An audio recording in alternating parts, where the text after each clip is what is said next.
So it has been about 5 years since the JL was introduced in 2018, and honestly I can remember when it was released. It was a shock to the industry, and I thought it was a great platform that the Jeep Wrangler had moved on to. But now that these are 5 model years old, you're going to be starting to look at a used vehicle if you want to buy one of these. I want to go over everything that you need to know when looking at a used JL. I'm going to give some of my insights having owned 3 JLs and a Gladiator, which is kind of the similar platform, all the helpful tips that I can show you, as well as everything that you need to know to help make the best purchase and get a great vehicle that you can use for a very long time.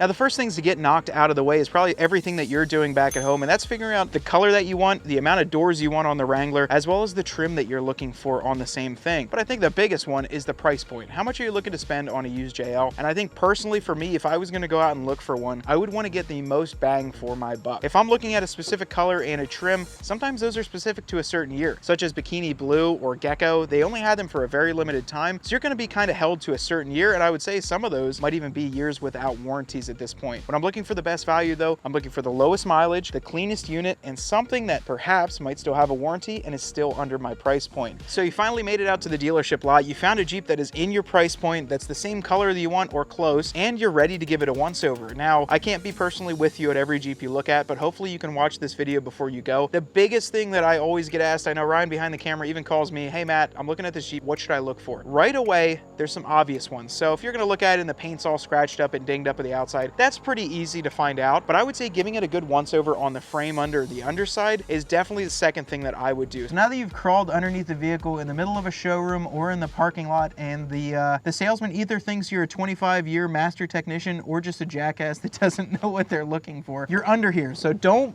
cancel out this video before you crawl under, or you're end up gonna get all dirty and sweaty underneath here and just get it for no reason. The biggest purpose for crawling underneath here is checking out how the frame looks and how all the components look on the underside. If you're looking for a stock Jeep, you want to make sure that everything is stock and nothing looks hacked up. That's the first thing. Check out your control arms, check out your lower shock mounts, make sure that everything still looks stock and in good condition. The next thing, underneath the skid plates right here where my head is, if you don't care if the Jeep's been wheeled, it's not really a big deal. I know mine has been, so I see some scratches here and a little bit on the gas tank, but definitely check that out as well to make sure it wasn't too beat up on the trail. The biggest killer of the Wrangler though is rust, and even if a 5-year-old Wrangler doesn't look too bad, crawling underneath it can be the difference in between saving yourself a lot of money or seeing that it has a ton of rust and you're going to have to do repairs to it. There's only so much you can fix when it comes to rust. As long as it's not invasive and really ripping apart the vehicle, you can correct it. But also check underneath too. Give it a scratch, a once over with your finger. Make sure it wasn't spray bombed under here to cover up rust, and really give it a good look on the frame, the axles, and all those major metal components to make sure they're not ripped apart with rust. The next thing I would do on the front axle is check out all your shocks, control arms, sway bar links, track bar, tie rod. Do a quick once over on them. Take a look at their physical condition. Make sure they're not rotted away. That can help you decide whether or not it was beat up or it's just regular wear and tear. Now that I've crawled back out under the Jeep, wiped some of this grass off, I'm looking at the next thing that we have on here, and we're looking at our steering gearbox. Now up until about the end of the 2020 model year, the steering gearbox was an aluminum box with aluminum bolts. Now as most of you know, aluminum is a softer metal, so when you put aluminum with aluminum, it tends to stretch a little bit, especially something that's bolted to the frame and controlling the tires going back and forth left to right. That's why I say buying a stock vehicle that hasn't been wheeled really hard will alleviate some wear and tear on a lot of your suspension components. But if it has a lighter silver color, it's an aluminum box, and if it has a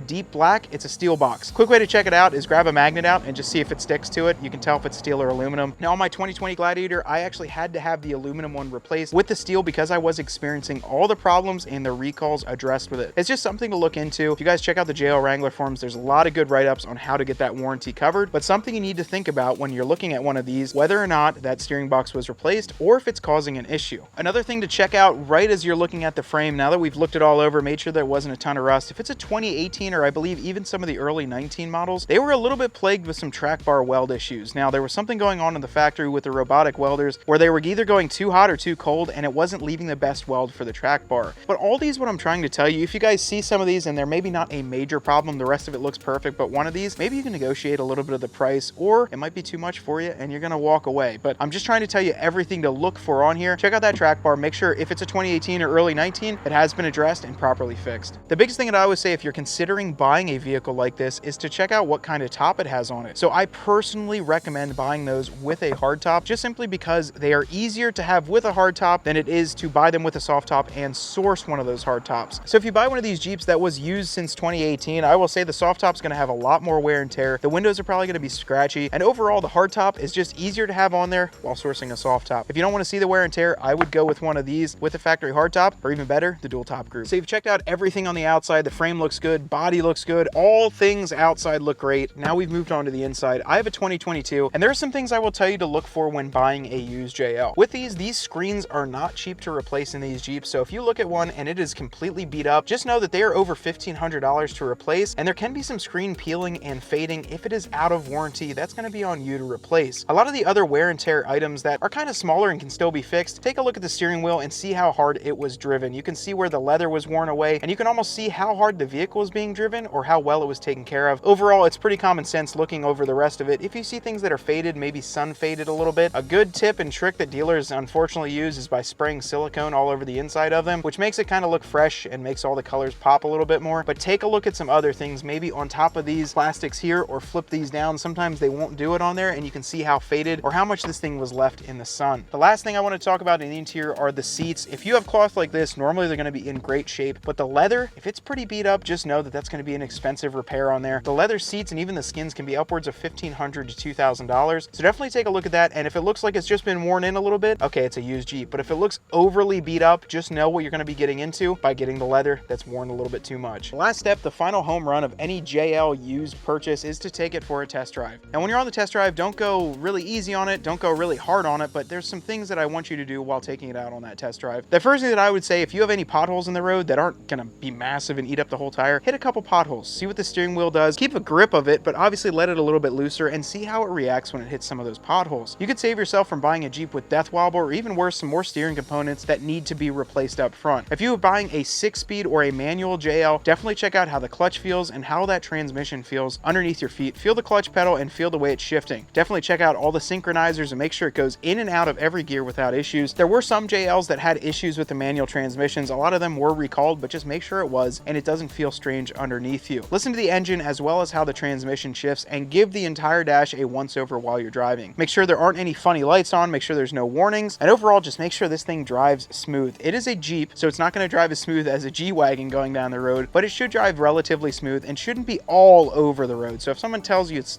supposed to be like that, it's a Jeep, I wouldn't quite believe them. Now, if there are any crazy ones that I missed, or maybe you've looked for certain things while you bought a used JL, drop them down in the comment below, because I would love to hear what you guys think. We plan on doing this with pretty much every generation Wrangler, as I have owned, purchased, and sold almost all of them, so I can give you some of the tips and tricks that I would look for if I was buying one myself, which honestly I do all the time. Till next time though, I am Matt from Dirt Road CRED. Get out there and earn yours.